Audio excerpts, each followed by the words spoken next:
Hi guys, welcome to the video. So I thought I would do a follow-up to my 10 things I hate about my EP3 with this 10 things I love about my EP3. Based on my other video, it seems that quite a lot of you agreed with the things that you didn't like were also the same things that I didn't like, which was good. At least we're on the same track on something. Anyway, so yeah, this one's going to be 10 things that I love about my EP3, and hopefully you're going to agree with some of these things as well. So I guess let's just get into it.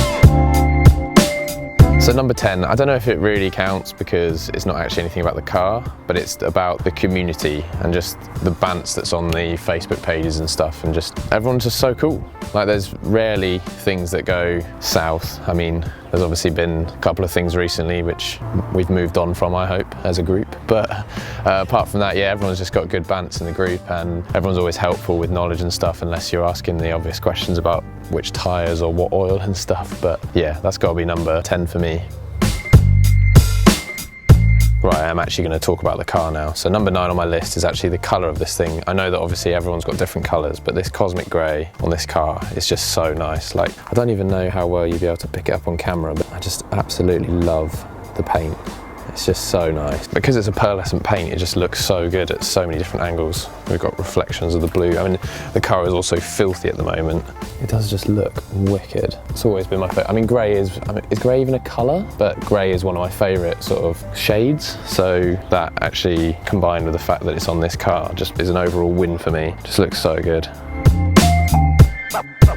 So number 8 on my list is going to be the looks of this thing. I mean, as standard I think they look pretty good anyway, but just now that I've done certain bits to it, like now that I've got the front and rear lips on, and I've got the carbon Mugen grille and the carbon Mugen wing, all of those things, and yeah, I just really like how they look. They just look so super cool. They are considered to be a bread van, and I do see that argument. I'll give people the valid time of day for that argument, but I just think they look cool, especially now I've put these other bits on it. This thing just looks cool. So that's my number 8. Number 7 for me is the boot space, size and practicality of this thing. So this is my only car, which means I've got to get everything around in this thing. And I've had this thing fully loaded with all my stuff and a generator and everything, and still been able to see out the back. That's with seats down, obviously. As an everyday car, it's brilliant. Like, you can fit so much stuff in it, and that's one of the main things that was like a draw for me, was how much stuff you can actually get in it, because I knew that this was going to be my only car. That is definitely a big plus for me, and that's why it's on the list. Number 6 on this list has to go to just reliability of it being a Honda. It's just amazing. This engine, it's done 110,000 miles, like nothing's gone wrong with it since I've had it, and I've had it since 85,000. Like, it's just been faultless. I would actually be very intrigued to know what sort of mileage you guys have got on your EP3s, so drop a comment down below. Let's see who's got the highest mileage of someone watching this video. Mine's just 110. I know there's people way above that, but that's just a testament to how good these cars are. Obviously you get stuff like seizing, like the front brakes and the rear brakes and things like that, and obviously parts deteriorate over time and what have you, but that's just wear and tear. But if you think about like actual reliability, there's not many cars that you beat the absolute snot out of that you can still like keep running daily. So that's got to be a huge plus for this engine and this whole setup. Basically, I love that it doesn't break.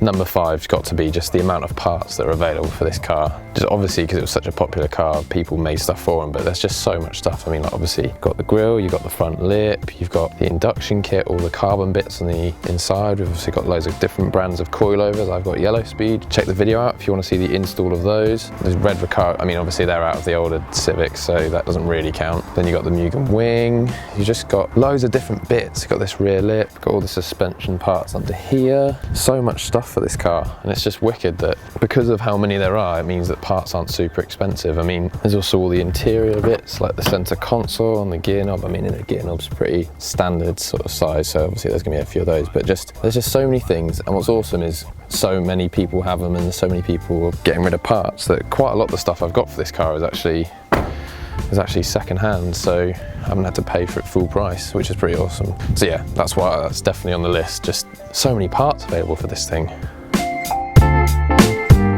So for the next one, I think let's jump into the car and talk about some other things. So number 4 on my list has to be how much fun these things are to just chuck around into corners on B roads and stuff. Conveniently, we're on one of my favourite roads right now.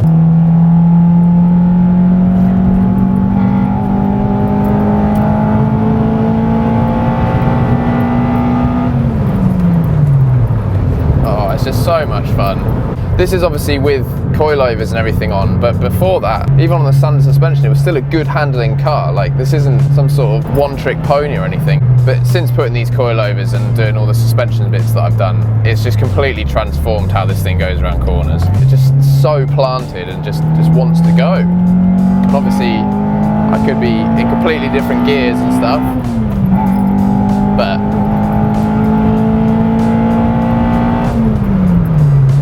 very nice Porsche going past. It's just brilliant to just chuck around bends and stuff. I mean, we're not like America. We don't have the big long straight roads that have got no corners or anything. We've got these tight twisty bends and stuff, and this car is just so good at it. It's just so much fun. So that's definitely why it's so high up on my list. So next up has to be the cost to performance ratio. I'm pretty certain, feel free to give me examples in the comment section below, but I'm pretty sure that you can't get a car with this performance for this little money. I mean, you could potentially argue maybe a Mazda MX-5, but that's not got the power of this. I just think for the money, you cannot get a better car. You've got 200 horsepower, it's super practical, like it's an all-round car for like, I mean, what are they now? Sort of, you could if you really wanted to, pick one up for like $2,000. Modern cars haven't got that much more power in this sort of segment, and they're obviously gonna cost you like 16, 18 grand or whatever. Obviously you're not paying that outright and whatever. I just don't see why you'd wanna go for something like that when you could have this for so much less money. And this hasn't even been mapped or anything, like this is still standard. The fact that I can still get 30 or 40 more horsepower out of this with a couple of extra mods and a remap is just crazy to me. Like, it's so cheap for what you actually get if you really think about it. Number two, of course, I'm not putting this at number one deliberately because otherwise everyone will be like, well, that was obvious. Number two is, of course, VTech. I mean, it's just so much fun. It's just, to be able to just absolutely floor it and get that crossover is just...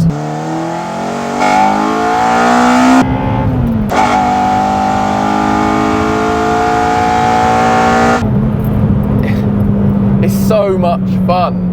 People that haven't experienced it are the ones that hate it so much, and like as soon as you experience it, you realise like how much fun it is. Obviously it's like you have to push the car so, well, that's why I love it, but you have to push the car so hard to get into the power band and what have you. But that's what makes it so much fun and so much of an involving drive. Like, you're not getting instant torque, you've got to work for it.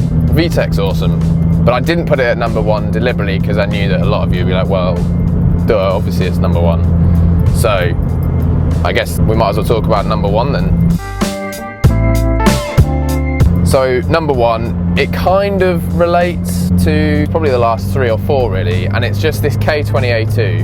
I mean, obviously I'd love for it to be the K20, that'd be amazing, but the fact that the UK version's got this, I accept. I don't understand why. I wish Honda had just put K20A in this, but no matter what, this K20A2 is brilliant. I'm cruising down this road, relatively speaking, you can have a normal conversation in here, but yet if you want to, you just blip it down a few gears and it makes the noise you want it to make.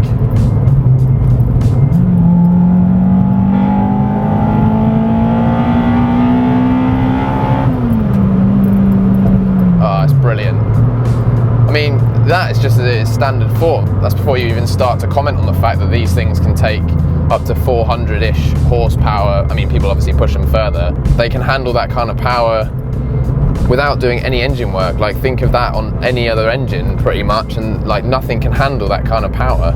So the fact that they've been just so over-engineered that they can handle that kind of power just makes them obviously like a dream for people to K-swap them, which is why like recently like a lot of people have been doing it. Like, they've been putting them in so much random different cars. It's because it's like we've always known how good this engine was, and it's suddenly now other people outside the Honda world are starting to realise actually the capabilities of this engine. That's why the number one spot goes to the K20A2 / K20 engine. Just it's brilliant.